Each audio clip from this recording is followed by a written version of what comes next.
Hello and welcome to another edition of Canutillo Combos, the official Canutillo ISD podcast. I'm Gustavo Reveles, the Director of Communications for the school district. With us as always is our fearless leader. And I'm going to stick to fearless this time around. Fearless, fearful, And fear. Fear. Remember that show? What was that show? Fear Factor. Fear Factor. Where they used to like be in spiders. Who's the host? Rogan? It was. Now he's a UFC Rogan. guy. Yeah, Is he a UFC Rogan. guy? Yeah. No, he's the podcast guy. He's a podcast guy? Oh yeah, he's very famous. One of the most famous podcasters. Nah, he's more famous than us. Just a little bit. A little bit? But he's not won this award that we won though. He's not featured at Teespro? Teespro, yeah. Laura Lupias at the controls again. Lupia. And then we also have our Executive Director of Operations, Dr. Oscar Rico, with us as well. Rico. Hello, everybody. And Every time I see him in his little red Corvette. Prince. Little red Corvette. yeah, I'm going to put that as my ringtone. I'm surprised you didn't have it already. Well, but Doc, the news is out there, and Texas vouchers are revving up. And I mean, Texas is by the Gulf of Mexico. by the Gulf of Mexico, yeah. That's where Texas Yes, is. they changed it back. They changed it back? Yeah. Nah. Yeah, they did. Google? Yes. Really? Yes. They erased it? They put Gulf of Mexico, parentheses, Gulf of America. So the Gulf is now Mexican-American. Mexican. It's the Chichmani. It's the Chichmani Gulf. Cheech and Chong. Hey, what's that? Look at it. ASA. Hey, what do I put on the test?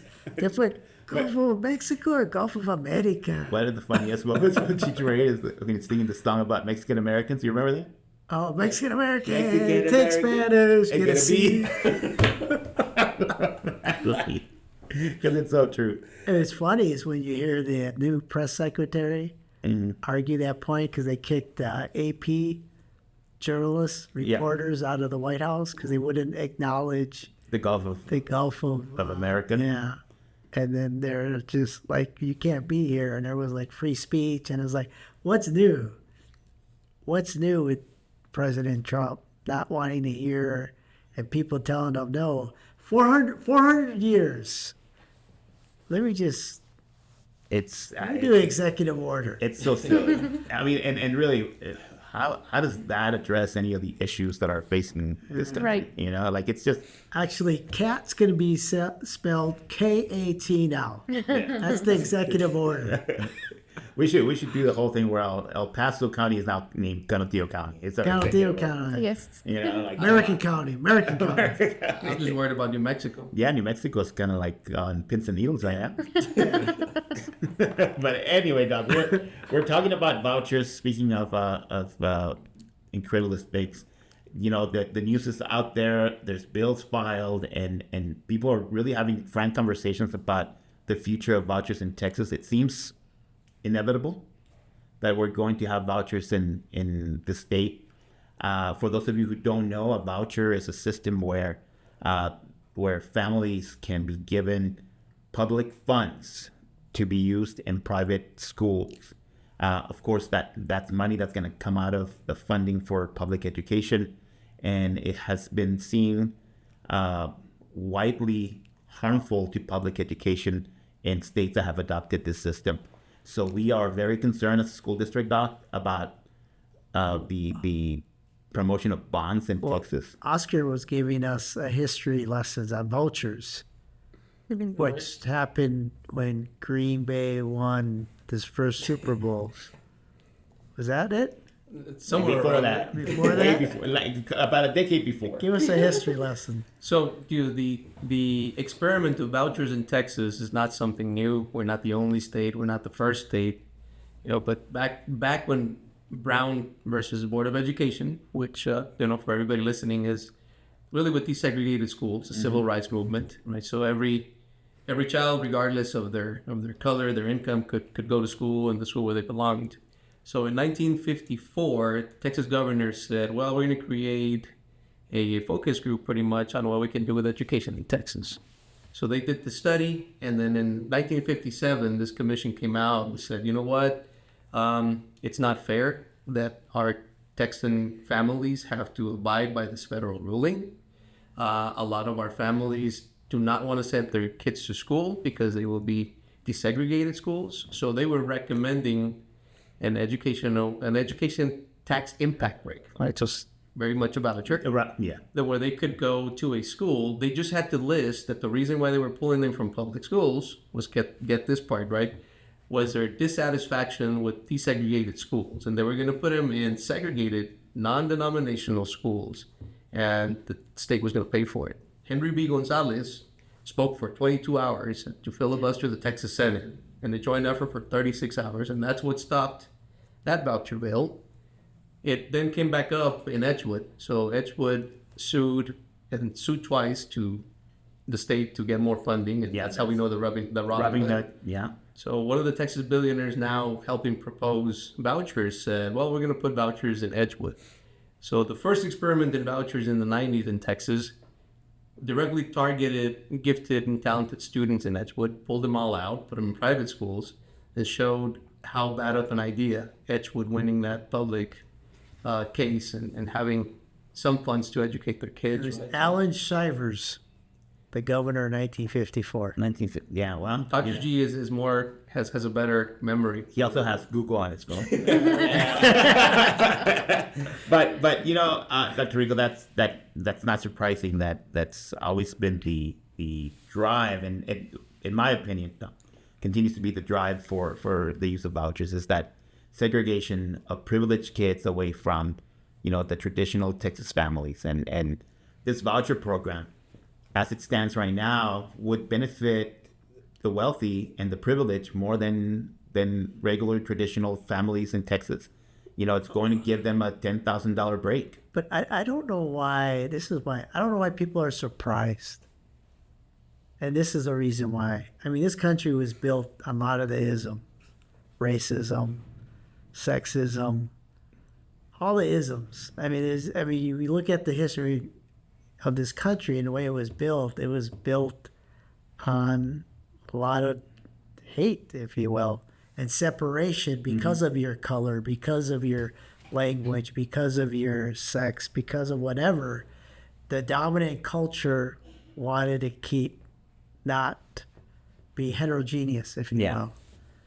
So for them, where their dominant culture is as far as population, the populace is shrinking, but now we are becoming the majority. We being Mexicans, we being People of color and people of different races. So there's that fear, is how do we keep, because before they used it because, you had the Brown versus Board of Education, separate but equal, right? Correct. It's separate but equal, but still not constitutional, right? So they use that. So that's one argument, or not being surprised, is that the history of this country was built like that, for that, to keep a minority culture in its way, in its same lane, if you will. Yeah, and that's true. That's as minorities, people of color, are gaining more political power. That's threatening, right, to that long-standing authority that the majority has had. And not to say that's not that we're here to replace, like they tend to say, right? But we're here to just make sure that our families have access to quality education, that our school districts are not funded separately, that our families have the opportunity to end the cycle of poverty. All these things that are the tenets of America, these new laws, new systems are here to prevent us from getting there. And they name them something else. They try to sugarcoat them, but at the end of the day, it's the same thing. It's a way to keep us down. Well, and also my second point on why we're not surprised is the dismantling of the Department of Ed that's happening right now, right? So you're dismantling a system that was for equity, was for equality, it was like, so there. And this is my point is when President Trump is saying he's dismantling the public event because we rank 47th when it comes to student achievement, we look at scores, but we're first in pain. Well, if that's the case, yeah, I agree with you, because then we're not showing results. Well, then shoot, dismantle TEA, Texas Education Well, Agency. a bill was filed already to do that. Right. This Why not dismantle region centers? I mean, we ranked what 47th? We were the lowest ranking state as far as per cost of every money. And Doc, I when that argument is made that other first world countries are so far ahead than we are in their high school graduates being just so much more darn it, much more ready. And that's true. That is true that Germany, Japan, all these countries, their high school graduates are super advanced, super great. The difference is that in those countries, those students that go through the traditional high school that we know of are hand-selected. They have different systems of education. Our system of education is one where every kid is going to be given that opportunity. Whether it's right or wrong, we believe that every kid has the opportunity to reach the highest level. Those countries don't have that. Those countries, when you hit the 8th grade, you're told your academic output as of right now says that you're going to go to trade school. Well, not only that is those other countries are not melting pots. Yeah. We are a melting pot of different races, different cultures, different. In those other races, you have Germany, Germans, Japan. Japanese, Chinese. So you have different. That's very homogeneous. Yeah, and again, they are making a decision for these. And I'm not saying it's wrong. What I'm saying is that our system's different, and our system, and just as for example, when you take the SAT, and you know this doc as a former high school principal, if you only test 10% of students on the SAT, your scores are gonna be awesome. Oh yeah. But if you test 100%, well, your test scores are not gonna be that great, right? Because the more students you test, it means that. But not only that, the state of Texas, and again, I don't mind the dismantling of public ed or dismantling of, hold us accountable. Mm-hmm. But give us what are you holding dear to yourself? And this is what I mean. When you go to these conferences, like we just had TASA, TASB, all these conferences that people talk about advocacy, well, shoot, sponsored by Pearson, sponsored by that. Because education is a multi-billion-dollar social emotional learning. Well, people are packaging that. We just had an offer for $300,000 for capturing, whatever. And so it's like everybody's trying to make a dime off public schools. So it's Cisco, right? You look at technology, one-to-one initiatives. That's not free, right? And now you got to maintain it. Now you got to refresh it. Now you got to. And to your point, Doc, it's all about holding us accountable. And I don't think there's a single public educator that's gonna advocate against accountability. What we're saying is, if you're gonna hold us accountable at the same rate. This voucher system is about to give millions of dollars to public entities that have zero accountability to the public. That have zero accountability to the public. No public boards, no testing, no STAR, no anything. No SPED. No alternative education, no discipline. But again, hence the dismantling of public education. It's it's not even indirect anymore. It's more direct to dismantle public schools. And it's not the Gustavos and the Oscars and the Lauritas that are more. It's the little Pedros whose parents don't know the system, who don't think that they only have to go to this school, or they can only go to this school because mom and dad are working. And they don't have. And they're not going to drive them. They don't have transportation. Yeah. And so what do you do? Because now you're not only are you creating, it becomes a elitist. Yeah. You're creating that kind of like Mexico. Mexico has that, where they have the do's and the don'ts. They don't have really a middle class. Yeah. They have the ones with títulos and the ones without. And so that's what you're creating. You're creating a class system that. And I think the proponents of the system are okay with that. The proponents of vouchers, that's what they want. Okay. They want the those who have to have more, and those who don't have to keep them working. But I think in Texas, vouchers are not even a partisan issue. It's not Democrats don't want them and Republicans do. It's not a partisan issue. It's really because you see rural Republicans throughout the state in strong opposition to this, and then you see them coupling up with urban Democrats. Yeah.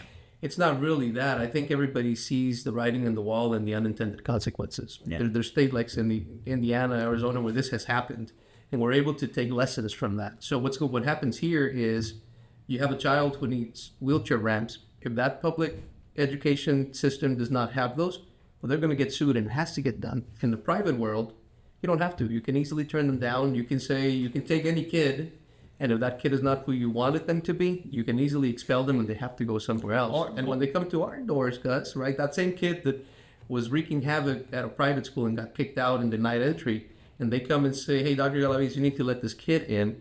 We don't have that same thing of saying, oh, we don't want you, we don't want you because of this. That is exactly right. Take them. We don't have the luxury of saying you can't come to our school. If you live within our district, Maybe we should. well, I mean, but that's not the way it is right Maybe now. we should. Maybe And we they're should not gonna take a stance. Maybe we should do Rosa Parks and sit in the but front. but the Instead way of the sit- law stands right now, But that's we've not been changing. sitting in the back of the bus for Yeah. how long as educators? We've been sitting and going straight to the back. I mean, look at the advocacy. How much do you hear from TASER, TASB, AASA, AA, NASBA? And all these people go to these freaking conferences, but yet we get nothing in return. Well, and I don't disagree with you, but Is again, that too loud? No, well, just finally you're live. no, but you think of I'm excited. But you think of Rosa Parks, it's like It's- we've been sitting in the back of the bus so long, and they being the dominant culture, been doing all this stuff, and we've been being, good, And good old boys. Yeah, that's the whole point of this. That Si, that senora, public si, education, senora. Even with the creation of charter schools and now the voucher program, traditional public ed keeps being dumped on. Right? We don't have the luxury of turning down students. We don't have the Yes, luxury. we do. You just start turning them down and go to court. Right. So under the law, though, we don't. Right? I mean, Under under law. the That's the system way it is. new We don't. laws. And I agree with you. I think we need to start taking a stand. And to Dr. Rico's point, because right now there's families that might be hearing this and they're thinking like, hold on a second, you want to give me $10,000 so I can take my kid to Cathedral? It won't Or to cover. Loretto? It won't cover tuition. They need to know. They need to know this. They need to know that A, it doesn't mean Cathedral is going to take your kid. B, Cathedral is more than $10,000 and it's not going to provide you lunch. It's not going to provide you For transportation. those listening, I will give you a cathedral prep class. I'll give you all the Our Fathers who aren't in But- it, the second sacraments. But let me make another point about this. So those families are just like, well, I can only afford this school, and this school is maybe like a small private school, and that's connected to a church or a business or something like that, and they might be able to afford it. But what are they gonna have? They're not gonna have special ed services. They're not gonna have free lunch. They're not gonna even have certified or college graduated teachers. Really, there is zero accountability to this system. Parents need to be cognizant of it. And given- dual credit and AP. Yeah, and all those things. So that will be out the door to the right. I mean, We never know unless he's gonna fund, he being the government, he being he, whoever is the next governor. Unless they are going to, if you have pre-AP, are you gonna hold them accountable? Them being, because even charter schools, they're in trouble too. Yeah, Because- This is finally putting them on Yeah, note. so you know what? Idea and Harmony, you're gonna be affected too, unless they start charging. Go ahead, Oscar. well, my thing is, I think a lot of these inequalities are usually masked behind an issue, right? And they say, well, it's not to create a system that distinguishes one from the other.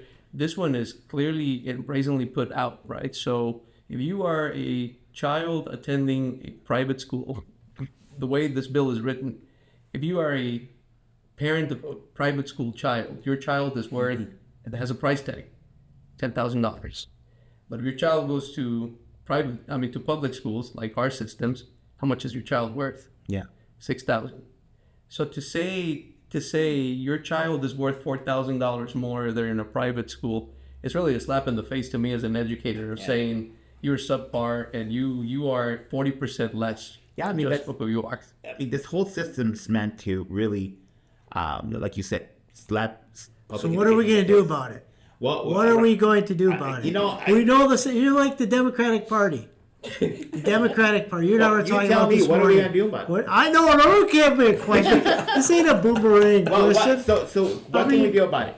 What we can do is we can start rising up and holding those people What's accountable. rising up? But so we can start first by holding our elected officials accountable. But they're not doing anything. But none of them are doing anything. But what are you doing to hold them accountable? What do you want me to do? What can I do? Well, you answer my question with a question. But that's what I'm just saying. Exactly. All the ones here in El Paso, what are they doing? What are they doing? I'll give them the benefit of the doubt and say they're doing as much as they can given the landscape, the political. Well, since you became an elected official, that doesn't mean anything. No, but so tell me, if I'm an elected official, tell me what do I need to do in the landscape and fully aware of the landscape where we are in Texas. Me, I go back to the 60s and 70s with Vietnam. And I see my brothers, you need a protest. Sure. You need civil disobedience. You need a Martin Luther King. You need to go and march and not wait for the permit. And today is Texas Day. Today, like all these school administrators are going to be, El Paso region is going to be down in Austin. Yes. To do their advocacy day, advocacy week. Really? And they all buy into it, and we still don't get change. Let me push a little bit. You know who was marching? It was not the elected officials marching. I know. It was the public. So what are you doing to march? Because it's the public, right? I tell you, I want to march down I-10. You've been saying that for a year. All right, I'm gonna march down I-10. But I think we've reached the point where I guess we agree to a certain point that vouchers are inevitable. Yeah. There's nothing we can do. They have the votes. Right, they have the votes. My thing is, if you're going to tell me how much a private school kid is worth, that's the same price that my kids at Davenport, at BCE, at Reyes should get. If you're going to give me $10,000 to educate a private school kid, and you're going to give me all those advantages, we want the same thing for our kids, right? So we can't stop them, but we can ask for more for our kids. I mean, the governor's going to be here next week, I think. Ask for them. I won't be here. Yeah. I'll be in Austin advocating. No. Walking down Guadalupe. Yeah. Holding a sign. The world is coming. The world is coming to an end. So it's like the public needs to realize the impact of this, and that's the other issue that's affecting us is that there's such an unawareness of what's happening that families just don't know. To them, because it's not on Netflix. Not only is it not on Netflix, it's a difficult thing to understand. Well, think about it. Think about it. The President of the United States, Donald Trump, President Trump. Donald J. Trump. Donald J. Trump. Looked at a map and erased the Gulf of Mexico and said, I think it should be the Gulf of America. Yeah. And did it. Maybe I want to say without thinking about it, because you're not even thinking of the 400 years that it's been like that, knowing that it's in international waters, that you don't have that authority worldwide, within our, and did it without a thought. But again, that's what I'm saying is people don't understand I've served under several presidents of the United States, and you always want to have a positive supposition of the commander in chief. Yeah. But when he comes in and just etchy sketches 400 years. Well, Doug, but here's where and no secret, I'm not a fan of of the president, but here's what the Democrats can take a lesson from President Trump. He acts. Just do it. He just does it. Amen. And we keep saying, and I was part of this as well in my mentality. It's like, well, that's not how it's been done for the last 200 years, and this is precedent about doing this way or that way, and we need to make sure that we are playing by the rules that have been. He said, there are no rules. No rules. I'm gonna do the way, and we've been criticizing him for that. And guess what? It didn't work because the public loves that about us, right? So we need to start saying, like, we can't be nice. We can't play by the rules because he's not playing by the rules. Well, but it also says there are no rules. Exactly. There are no rules. The rules are the ones that the parameters are the ones that your conscience puts, the guardrails. You make a move as you go. Yeah, but and I agree with it. Again, at least you have action. You have something. He's going and hey, people are tired of the bureaucracy and the debt. You know what? I want to get rid of this agency and this agency and that agency, and he's doing something.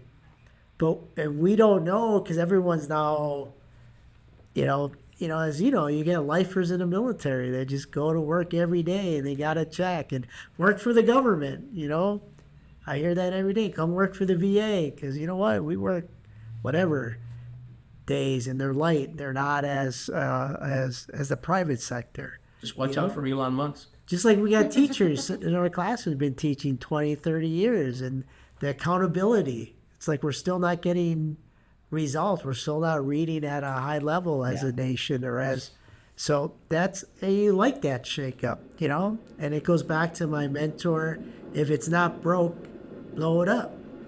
Blow it up. Blow it up. And like, and that works a lot of times. That works most of the time. If you blow it up and you do it with thought and you do it with common goal in sight, you're gonna blow it up, and it'll be successful. I just know that vouchers are coming. We need to do something about it. I'm sure that we're gonna have tons and tons of planning ahead to see how it's gonna impact us because it will impact us. Families that are not even enrolled in our district right now. We don't even get funded for that kid right now. Are going to come and tell us, okay, my kid lives here. He's been going to Cathedral for 3 years. I want $10,000 from the school district so I can take my kid to Cathedral. That's what's going to be happening. That's what people don't realize. And it comes from the same bucket, right? It's same bucket. You can't say, oh, it's not defunding public education. If it comes from the same bucket, yes, it is taking it's 10,000 or maybe 6,000.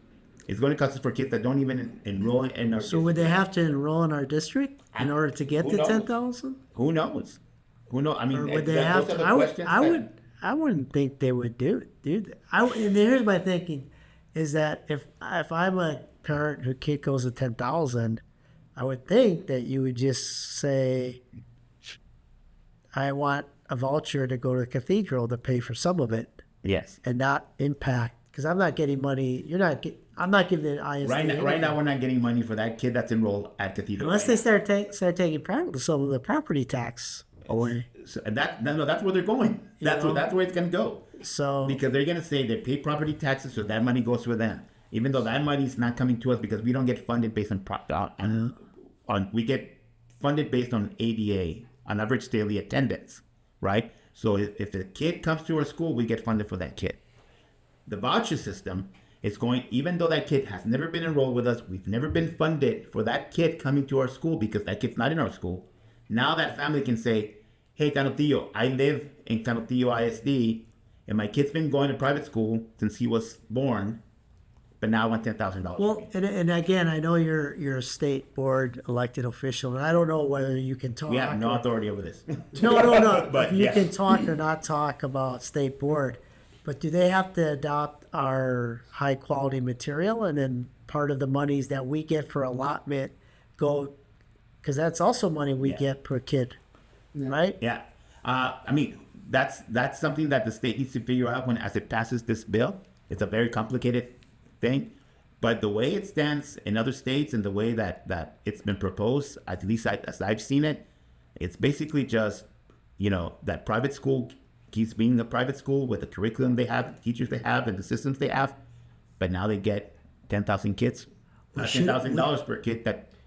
We should open up a school for $9,999. The thing with vouchers is 90% of those that receive vouchers are already at private schools, so they're not gonna burst. You know what I like about vouchers though is like, wake up, public schools, wake up! You got a new day's coming, and if you don't make your product better, then that's on you. And I fully agree with that, with one exception, is that if we were given the freedom of the lack of oversight and accountability that a private school has and a charter school has, then I'd say like fair game.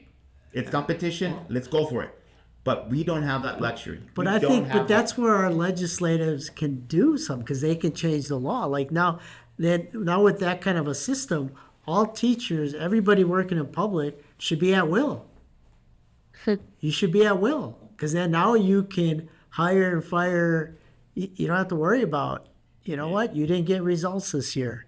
I mean, I'm looking at the taper report. I'm looking at schools that have dipped, schools that have that. Yeah. Because they have a, They wouldn't have to be certified. you don't have to worry about certification. You know, you're looking at antiquated systems like you're going to have UTEP, Yeah. UT, all these school programs that their funding should also be affected if our teachers in public, private, whatever, are not working or not getting the results. So And- I like it because it challenges you, and I love competition. I agree with you in that sense, Doc, because the one thing that charter schools have done is it has forced us to be competitive, forced us to be innovative, right? But again, my concern is that it's not a level playing field. When it comes to accountability, expectations, oversight, it's not a level playing field. And now with vouchers, it's even making it even more unleveled. It's making it Maybe even. that's what we should be telling our politicians. Yeah. Is, hey, make it level, make it where like Da Vinci, everyone's at will, teachers are at will. They're building schools in Austin and San Antonio. Why can't I build a school somewhere if my community? Or simply like why is TEA breathing down my neck about X, Y, and Z when a private school's not gonna have to do that, even though they're getting the same amount of money per kid that I am, That's why right? That's why you should dismantle TEA. You should get rid of it. And if a kid is not a good test taker, you can always say, "Well, get out of my school." No, I mean, if you Exactly. think of Trump, now you give the power back to the ISDs, to the district and the community. You know, when you talk about, the goals, and they require 3 goals: third grade reading, third grade math, and CCMR, college career readiness. Well, they're requirements made by. Well, you're not asking me. So why are you're telling me, you're dictating? But then they use the argument like no school left behind or no child left behind, right? Well, who's going to argue with that? Well, every kid likes to read. Every kid should math. And, well, yeah, I want my kid to read. I want my kid to do math. So third grade reading, third grade math, college career readiness. Who can argue with that? You can't. But the system and the structures of the system put in place, give me the money, give me the 10,000, and give us, and give me fair rules. and give me fair rules and let me go. Yeah. It's like I tell my wife, you can't put a leash on this dog. You can't. That's louder. That's what you can't say, right? See, that's why you're the fearless leader. So today you're fearless. leader. Fearless? Pharaoh. Feral does. That's a cat. That's a cat. No, but that's what I said. Unleash me. Let me work. Let me work, and I trust you. I can get them there. But because we've shown we have awesome teachers here. We have awesome educators here. We have people that want to do something. Yeah. Let us do something. And listen, I say the same thing. I put our teachers versus any teacher in the private or public. Give us a level playing field, and they're gonna out teach you. They will. These kids in private schools, in these parochial schools, they're like, oh my God, we're college readiness. We have 100%. Of course you do. Oh yeah, Of idea. course you do. 100% go to college. Like those, like have those. college. But even let's take idea, because we hear all these private schools, and I'm not gonna name names, but all our kids go to college. There was no question your kid was gonna go to college. Their dad's a lawyer, mom's a doctor. Where are they gonna go? Of course they're gonna go to college. That teacher's teaching, like that teacher has all their kids passing this random test. Put that teacher in our schools. Put that teacher teaching our kids with mom and dad who may or may not have a Like Pablo, Patricia. yeah. let's see how you do with that kid, because it is a challenge, and our teachers keep showing that it can be done, right? Imagine our teachers with those kids, children of lawyers and doctors, every single one of them. It's A+ for you. yeah. Our teachers are amazing, but like I don't even just let me loose. Give me the 10 grand. Let me create different systems. Don't hold me accountable to this antiquated STAR and EOC test where every answer is A, B, C, D, E. I just got a note from Laura saying that this podcast is already at 35 minutes. Okay. All right. We'll close out. Halftime Super Bowl. Good Super Bowl. Yes. Well, our goodbyes are going to be short this time around. Thanks for sticking up. We're going to come back to this topic, I'm sure. And we'll have another 35-minute podcast. But, All right. Thank you all. but Love thanks, you all. everyone. God bless. Happy Valentine's Day. Happy Valentine's, yes.